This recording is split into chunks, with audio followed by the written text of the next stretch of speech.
YouTube? Welcome to another video. Joining me here for a back workout, starting off with some barbell rows. And honestly, I'm playing workout roulette here because I'm not even sure. I'm so far behind on videos. I'm just kind of going off of date, and I'm like, oh, let's see what we worked out here. So it's kind of a reminder for me and you with what's been going on. But really liking the barbell row is my primary mover for lats. And getting used to the movement, I just don't really like. I don't like the barbell bent over. I like it from the floor more, but I do notice a better contraction in the lats, which is why I'm doing them. So I'm working on a system where I can kind of get the benefits of both, and I think I've got it down. I'm going to use it as both my primary and secondary, so you'll kind of see exactly what the end result is there. And I do want to start pushing them and getting heavier. So I don't know, I might start using a belt, I'm not sure. I haven't really done belted barbell rows before. Just anytime I wear a belt and I have to hinge forward, you can see the body fat there, just the impingement. So that's just always been something I've done. And then same thing with heavier deadlifts. Whenever I'm trying to basically deadlift heavy, there's always that struggle at the lockout just because all the body mass are locked in. And so I have a little bit more flexibility when I'm not wearing the belts, but trying to really get better at these. The contraction's real good. And then so I can save the high rep stuff for the other accessories that I'm doing, but I love working back. I like feeling that contraction, and then side effect, you get the bicep interaction too, though. I am super cognizant of my lower back. I've noticed sometimes if you hinge too far forward, you're a little off balance, especially if you're squatting and deadlifting during the week and not on this day. It can be kind of an issue. So just making sure everything's nice and tight and trying to find the correct place for me to be in. T-bar rows here, working back up. Anything where there's a pressure applied to my chest and stomach, I hate.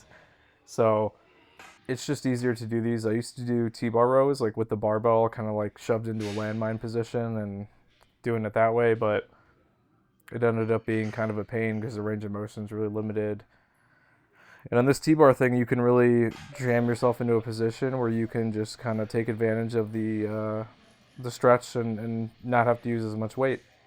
Cable rows here, and I really like this attachment. It's got the groove in the center, so you get a little bit more range of motion. With the lats, it's all about scapular retraction. You want to get that nice stretch going forward and then come through. And that's kind of the magic of the whole lat thing. So lat pull downs as well here, and you're going to kind of see different order. So depending on how busy the gym is, I've got my accessories, and then we kind of shift around with like whatever's needed. But the goal is to try to hit everything. And I am somebody that if I structure things, I do pretty well though. It's mainly that anytime I change things around, it's not like a drastic shift, but it does take some time for me to adjust to what's currently happening. So generally, like I said in the previous video, I like to make sure that I'm doing the most strenuous exercises first. So one, you're safer, you utilize that weight a little bit better, and basically just kind of like go from there and be able to do what you need to do, at least number-wise. And then these accessories where it's mainly about the contraction, you can manipulate them a little bit more. Maybe not do as many reps, maybe go heavier, less reps, depending on the position that you're in. But everything comes in strides, so you really just have to decide what's kind of best for you. Going off of Hatfield squats here. So secondary movement on the squats, and I'm going to start phasing this out.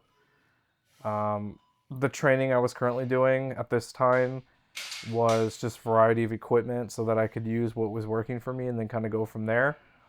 But with changes that are coming, I've kind of opened up another door for what I can do, which is great, which I should have done a long time ago. But here we are. Hatfields were fun, I'm not going to lie. Being able to do crazy amounts of weight was really nice. And maybe they'll find their way back in at some point, but honestly, I am somebody who likes to use as little equipment as possible if I have to support myself on the thing. The sides of the rack or the whatever pins you're using. I mean, that's fine, but I like free weight stuff, as little points of contact as possible and moving the weight through a range of motion. It's probably why, my squat kind of sucks, but it is what it is. But yeah, just trying to go, heavier here.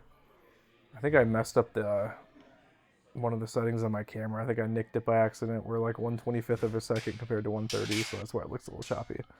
And then I fixed it here, so looks a little bit better.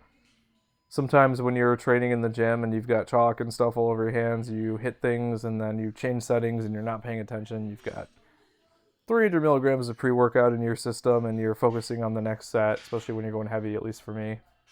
So that's there. You know, mistakes and stuff will happen. Moving on to deadlifts, and yeah, these did not move pretty well. Coming back from, you know, the injury, it's just been acclimation to weight, confidence and everything, and just finding, you know, the range back. So I'm somebody who, if I detrain relatively quickly, if I'm not doing something consistently, it's like I've never done it. And then if I'm doing something consistently, it's like I was born to do this. So I have to be very careful with how my body adapts, because if I don't prioritize that, I kind of fall out and there's a big learning curve to it, and muscle soreness, and it interferes with all the other, you know, exercises and stuff you're doing. So you really just have to figure out what works for your body, and there's going to be good things, there's going to be bad things. So you just have to figure out, you know, how to work around it and get to where you want to be. Belt squat here. And I don't know what it is about the belt squat. I've been getting some right quad tightness, or I'm not even sure what it is from this. I tried with the shoes to kind of relieve the stress on the ankle joint. Seems to be doing more harm than good. But squatting in flats, if I don't have compression on the spine to drive me into my range of motion, makes them a little bit more difficult to hit depth. And I'm cognizant of that. If you put weight on my shoulders, I can utilize that to get myself into position. And remove that. You're kind of seeing here where it's a little bit harder to hit depth, but you're not supposed to like bury belt squats unless the connection is pulling you down. It's on a hinge, so you can kind of see there's a certain range of motion that's, you know, you're not doing a straight 1-to-1 500-pound squat here, but it's another tool to kind of overload and kind of do what I need to do, and then get extra squat volume when I don't really want to squat. So it's just been what I've been doing, and it's worked out pretty well. But like I said in the previous video, new changes coming with new opportunities to do different things. I'm a creature of habit, so there is some time where I would like to try out new things, but there always is a learning curve, like I mentioned before. So it's going to take some time to figure out where I'm at and what I want to do, and that's fine with me. Any new exercise where I can make adjustments, change, and try to build myself back up, that's what keeps me going. I like seeing the weight increase on the machine, the bar, whatever, the dumbbell I'm using, and that's really all that matters to me. So sometimes you hit plateaus, you just can't move as much weight or make the progress that you want to make, so you find other things to kind of stimulate that growth and kind of go from there. So that's the video here. Stay tuned. A little bit of a lull in content, but we'll be back. Like, comment, subscribe. I'll see you in the next one.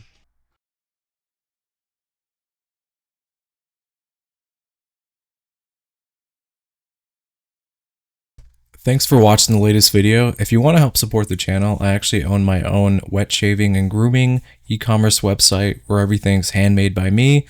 It's www.apexsoaps.com, and you can get a 10% off code using wet shaver. We've got some cool scents here. We've got some Coca-Cola scents, a horchata scent, traditional barbershop, just some really cool stuff. And you can purchase samples or you can buy the whole set. If you have any questions, feel free to reach out via email. Be quick to respond. Thanks for watching.